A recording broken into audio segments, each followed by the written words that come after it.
Episode 198 the lady boss. शायद विधि भी अभी अपने हैंगओवर से बाहर आने की कोशिश कर रही थी। वो उदास होकर बोली, ठीक है बॉस। मोहित को समझ नहीं आया कि उसे कैसे रिएक्ट करना चाहिए।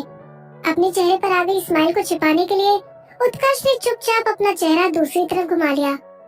बिग बॉस मोहित भाटिया और भी ज्यादा दुखी हो गया था। वो उसके हाथों से चाय का कप लेने के लिए झुक गया। उसने उसके दुबले पतले गोरे चिट्टे हाथों को पकड़ लिया और उसकी आंखों में देखते हुए बहुत धीरे से कहा, विदुषी, तुम मुझे मोहित कहकर बुलाओ ना। मोहित। विधि एक पल के लिए अपने सामने आए उसके सुंदर चेहरे को देखती रही। फिर उसने आह भरते हुए कहा, मोहित, ये तो सिर्फ एक नाम था। क्या उसे इसके लिए भी इतना ज्यादा स्टिकी होने की जरूरत थी? उसने मोहित की आंखों के नीचे के डार्क सर्कल्स देखे तो उन्हें छूने के लिए अपना हाथ बढ़ाया और पूछा, क्या तुम ठीक हो? क्या कल रात तुम ठीक से सोए नहीं थे? मोहित ने अपने दिल में थोड़ी सी गर्माहट महसूस की। विधि ने मोहित के अंदर आए इस छोटे बदलाव को देख लिया था। साफ दिखाई दे रहा था कि मोहित को इससे बहुत खुशी हुई थी। जो दुख उसे विधि के बॉस कहकर बुलाने से हुआ था, अब वो गायब हो गया था और उसके चेहरे पर एक खिली हुई मुस्कुराहट आ गई थी। उसने कहा, नहीं, मैं बिल्कुल ठीक हूँ। मैं कल रात को बहुत अच्छी तरह से सोया था। उत्कर्ष उन्हें इस तरह देखकर अपनी हंसी रोक नहीं पा रहा था। कितना झूठा है, लेकिन बढ़िया है। मोहित, लगे रहो। वो कौन था जो आधी रात को अपने बॉडीगार्ड्स को अपने साथ लेकर उसकी पर्सनल प्रॉपर्टी में उससे पूछताछ करने के लिए घुस आया था? उत्कर्ष ने अपनी आंखों के नीचे आगे डार्क सर्कल को छूते हुए सोचा कि विदुषी का ध्यान उसके डार्क सर्कल्स पर क्यों नहीं गया। मोहित अभी भी विधि को देखकर मुस्कुरा रहा था, लेकिन उत्कर्ष उन दोनों को देख रहा था। मोहित ने पूछा, क्या तुमने ब्रेकफास्ट कर लिया? चलो चलते हैं। आज मैं तुम्हें ब्रेकफास्ट के लिए बाहर लेकर जाने के लिए आया हूँ। विधि ने अपना सर हिलाया और एक ओबीडिएंट गर्लफ्रेंड की तरह उसके पास आकर खड़ी हो गई। उसने उत्कर्ष को गुड बाय कहने के लिए कहा। जैसे ही उत्कर्ष को उसके निकनेम से बुलाने वाली थी, उसे मोहित का ख्याल आया और उसने खुद को रोक लिया और मोहित के लिए कॉन्शियस हो गई। कर्ष बोलने में बहुत छोटा था और इससे दोनों की क्लोजनेस का पता चलता था, इसलिए उसने इसे बदल दिया और कहा, कल रात मुझे अपने घर पर रुकने देने के लिए आपका बहुत बहुत शुक्रिया उत्कर्ष भाई। अब मैं मोहित के साथ यहाँ से चली जाऊंगी। सी यू अगेन नेक्स्ट टाइम। उत्कर्ष ने अपना सर हिलाया और कर्टसी के साथ उन्हें सी ऑफ किया। वो दोनों कार में बैठ गए। विधि ने पूछा, आप ब्रेकफास्ट के लिए मुझे कहाँ ले जा रहे हो? मैं तुमको उस रेस्टोरेंट में लेकर जाऊंगा जो मैंने खोला था, मोहित ने बड़े फक्र के साथ कहा। उसकी बात सुनकर विधि दंग रह गई। ओह, आपने रेस्टोरेंट भी खोला है? मोहित ने खुद पर थोड़ा गर्व किया और अपनी तारीफ करते हुए बोला, तुम्हारा बॉयफ्रेंड कई कंपनियों का ओनर है। उसके पास कई restaurants, gym, entertainment outlets, real estate है, बहुत कुछ है। आज मैं तुम्हें इन सभी चीजों के बारे में बताऊंगा और दिखाऊंगा ताकि सभी लोग अपनी इस लेडी बॉस को पहचान जाएं। विधि ने काफी पहले ये अफवाहें सुनी थी कि बेबी डांस के बॉस मोहित के नाम से कई सारे बिजनेस चलते हैं। कुछ बिजनेस तो लीगल थे, जो नोन थे, और कुछ अननोन थे। इसलिए कोई भी इस बारे में एग्जैक्टली नहीं जानता था कि उसके पास कितने बिजनेस हैं। लेकिन विधि को उसकी इस बात में जरा भी इंटरेस्ट नहीं आ रहा था। उसके साथ आखिर ऐसा क्या था कि उसके पास इतने सारे बिजनेस थे? वो उसके बिजनेस के बजाय उसमें एज अ पर्सन ज्यादा इंटरेस्ट रखती थी। अपनी पिछली जिंदगी में उसने लाखों करोड़ों रुपए कमाए थे, लेकिन फिर उसकी जिंदगी कितनी अनफॉर्चुनेट मौत के साथ खत्म हो गई थी। मोहित ने उसके चेहरे का एक्सप्रेशन देखा तो उसे थोड़ा डिसअपॉइंटमेंट हुई। क्या तुमको ये अच्छा नहीं लगा? नहीं, विधि ने कैजुअली कहा। जब तक आप मेरे साथ हैं, मैं आपके साथ कहीं भी जा सकती हूँ। ये सुनकर प्यार में डूबा हुआ पीकॉक मोहित काफी सेटिस्फाई हो गया था। वो पहले कभी भी ना तो किसी से ज्यादा इम्प्रेस हुआ था और ना कभी किसी पर इस कदर मर मिटा था कि वो उसे अपनी सारी बेस्ट पोजेशंस दिखाने के लिए तैयार हो जाए। वो इससे पहले कभी भी किसी पर इस तरह अपना हक जमाने और सारी दुनिया को ये बताने के लिए इतना रेस्टलेस भी नहीं हुआ था कि विदुषी सिर्फ और सिर्फ उसी की थी। वो कभी नहीं चाहता था कि कोई और उसको खराब कर दे। कल दोपहर को ही तो उनके रिश्ते को पब्लिक के सामने डिक्लेयर किया गया था। एंटरटेनमेंट और बिजनेस न्यूज की सारी हेडलाइंस सिर्फ उनके बारे में ही तो थी। उसने अचानक सोचा कि अगर कभी कभार उसे विधि के साथ बहस करने से इतना अच्छा बोनस मिलता है, तो उसके साथ बहस करना इतना भी बुरा नहीं है। उसकी इस बहस ने उसे उसका स्टेटस पब्लिकली डिक्लेयर करने का मौका दिया था, जिससे उन दोनों को पब्लिकली एक कपल की तरह एक्नॉलेज किया गया था और सबके सामने ओपनली उसे उसका हाथ पकड़ने का मौका भी मिल गया था। वो शहर के सबसे फैंसी और सबसे बेहतर तरीके से डेवलप किए गए हिस्से में चले गए। कार रुकी और कार से उतरते हुए विधि ने अपना सर उठाकर देखा। वो एक ऐसे रेस्टोरेंट में आए थे जिसका नाम था fine dining in the clouds. Fine dining in the clouds एक बहुत हाई क्लास रेस्टोरेंट था, जिसमें एक मेंबरशिप सिस्टम हुआ करता था, जहां सिर्फ मेंबर्स को ही अंदर जाने की परमिशन होती थी। ये शहर के सबसे पॉश एरिया में सबसे ऊंची बिल्डिंग में लोकेटेड था और पूरे एक फ्लोर में फैला हुआ था। ये रेस्टोरेंट हर दिन कस्टमर्स की सिर्फ एक सीटिंग एक्सेप्ट करता था। ये बहुत एक्सपेंसिव और एक्स्ट्रावेगेंट था।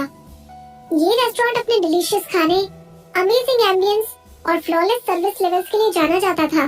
विधि अपनी पिछली जिंदगी में यहाँ पर कई बार आई थी और उसने ये कभी नहीं सोचा था कि ये भी मोहित के कई बिजनेस में से एक हो सकता है। जब वो अंदर गए तो मोहित ने उसका हाथ पकड़ लिया। वहाँ के सर्वर्स दरवाजे के दोनों तरफ लाइंस में बड़े करीने से खड़े थे। वो सभी साफ सुथरे यूनिफॉर्म में अपने चेहरे पर एक ब्राइट स्माइल लिए अपने बॉस के साथ उसको भी अपना सर झुकाकर बड़े अदब के साथ वेलकम कर रहे थे। उनके स्वागत के लिए मैनेजर खुद आगे आ गया और हाथ जोड़कर कहा, good morning sir, it's a pleasure for us to greet you today.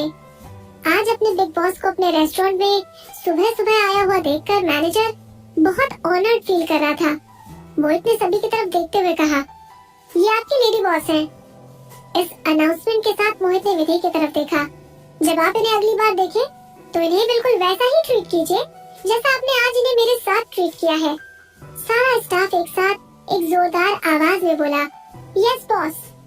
ये पहली बार था जब विधि इस तरह के एसोसिएट्स की किसी टीम से मिली थी। उसका चेहरा लाल हो गया था। उसको कुछ समझ ही नहीं आ रहा था कि उसे कैसे रिस्पॉन्ड करना चाहिए। उसने एक नजर मोहित की तरफ देखा, फिर धीरे से मुस्कुरा दी। उसे जो ट्रीटमेंट मिल रहा था वो उससे परेशान नहीं थी, बल्कि जिस तरह से मोहित उसे ट्रीट कर रहा था वो उससे ज्यादा परेशान हो रही थी। वो उससे किया हुआ अपना वादा पूरा कर रहा था, उसे सबसे मिलवा रहा था और खुलेआम उसे अपने साथ लेकर घूम रहा था। लेडी बॉस बहुत खूबसूरत है, एक यंग फीमेल पेस्ट्री शेफ ने कमेंट किया। शायद मोहित की पर्सनालिटी की वजह से उसके बिजनेस में कोई हायरार्किकल स्ट्रक्चर नहीं था और इसलिए स्टाफ अपने इंटरैक्शंस में काफी रिलैक्स रहते थे। बस इसलिए उन्होंने अपनी फीलिंग्स को नहीं छिपाया था। फीमेल पेस्ट्री शेफ से तारीफ सुनकर मोहित अपनी तारीफ सुनने से भी ज्यादा खुश हो गया था। वो मुस्कुराया और कहा, आपका टेस्ट काफी अच्छा है, जैसा कि fine dining in the clouds में काम करने वालों से उम्मीद की जाती है। इस महीने में आपको डबल बोनस मिलेगा। मेरा मतलब है कि fine dining in the clouds में सभी को इस महीने का डबल बोनस मिलेगा। आप लोगों की लेडी बॉस के आने की खुशी में आप लोगों के सेलिब्रेट करने के लिए। श्योर, स्टाफ ने जमकर चीयर्स किया। Thank you boss, thank you lady boss. ये एक हाई क्लास रेस्टोरेंट था और कस्टमर को सर्व करते समय स्टाफ काफी कर्टियस और एलिगेंट होते थे, लेकिन वहाँ का स्टाफ अपने बॉस के साथ बातें करते समय भी काफी रिलैक्स्ड और इनफॉर्मल था। खास तौर से यंगर सर्वर्स तो कुछ ज्यादा ही एक्साइटेड थे। वो दौड़कर मोहित और विधि को अपने गले से लगा लेना चाहते थे। सबके चेहरे पर स्माइल थी। सभी लोग खुशी से अपनी अपनी जगह लौट गए। शेफ्स भी जल्दी से किचन में चले गए ताकि वो डिलीशियस डिशेस तैयार कर सके। स्टाफ के लोगों ने इतने समय में बैकग्राउंड म्यूजिक भी प्ले कर दिया था। बाकी लोगों ने वहाँ का सारा अरेंजमेंट चेक किया ताकि सब कुछ एकदम परफेक्ट रहे। मोहित ने पहले ही रेस्टोरेंट में उनके लिए सबसे बेहतरीन डिशेस तैयार करने का इंस्ट्रक्शन दे दिया था। हालांकि ये सिर्फ ब्रेकफास्ट था, लेकिन फिर भी सभी तरह की डिलीशियस पेस्ट्रीज और कई तरह के छोटे छोटे प्लेटर्स टेबल पर सजा दिए गए थे, जिसे देखकर विधि थोड़ा इम्प्रेस्ड हो गई थी। क्या हम ये सब खत्म कर पाएंगे? उसने धीरे से मोहित से पूछा। क्या कोई उसे इस तरह से शॉक्ड होने से रोक सकता था? उन्होंने तो रेस्टोरेंट में ब्रेकफास्ट की सारी डिशेस परोस दी थी। वो पहले भी यहाँ आ चुकी थी, इसलिए वो जानती थी कि इनमें से कई पेस्ट्रीज ऐसी भी हैं जिनकी सप्लाई काफी लिमिटेड होती थी और उन्हें खाने के लिए आपको सिर्फ अपनी किस्मत के भरोसे ही रहना पड़ता था। लेकिन अब तो सारी डिशेस उसकी टेबल पर सजा दी गई थी। तो क्या ये सबका बोनस डबल करने की पावर का कमाल था? एक अमीर आदमी के साथ होने का इतना फायदा? उसने कमेंट किया। मोहित का इतने सारे बिजनेस के ओनर होने का फायदा अब विधि को महसूस होने लगा था। मोहित तब तक मुस्कुराता रहा जब तक उसकी आंखें सिकुड़ नहीं गई और उसकी थाली में हर तरह का आइटम थोड़ा थोड़ा करके डालता रहा। इन सभी को टेस्ट करके देखो, ये वाकई में बहुत डिलीशियस है। विधि ने अपनी प्लेट पर बने खाने के इस छोटे से पहाड़ को देखा और शक के साथ पूछा, क्या आप सचमुच में fine dining in the clouds के ओनर हैं? हाँ, लेकिन क्यों? मोहित ने हैरानी से उसकी तरफ देखा। उसके चेहरे पर कंफ्यूजन साफ दिखाई दे रहा था। आप कहते कहते विधि रुक गई। उसने अपने मन में सोचा, आप जैसा कोई इंसान जो प्लेट में सब कुछ एक साथ उड़ेल लेता है, क्या आपको पता भी है कि किसके साथ क्या अच्छा लगता है, या फिर आपको सब कुछ एक साथ खाना ही ज्यादा अच्छा लगता है? इस तरह की क्लास के साथ आप fine dining in the clouds जैसे रेस्टोरेंट कैसे खोल सकते हैं? मोहित को उसकी खामोशी से कोई फर्क नहीं पड़ा। विधि के सामने अपनी अमीरी का दिखावा करने के बाद वो बहुत खुश था। अब भी वो उसकी प्लेट में और भी कई डिशेस परोसता जा रहा था। विधि ने अपने मन में सोचा था कि fine dining in the clouds के सर्वर्स ने आज से पहले कभी किसी को इस तरह का ब्रेकफास्ट ऑर्डर करते नहीं देखा होगा।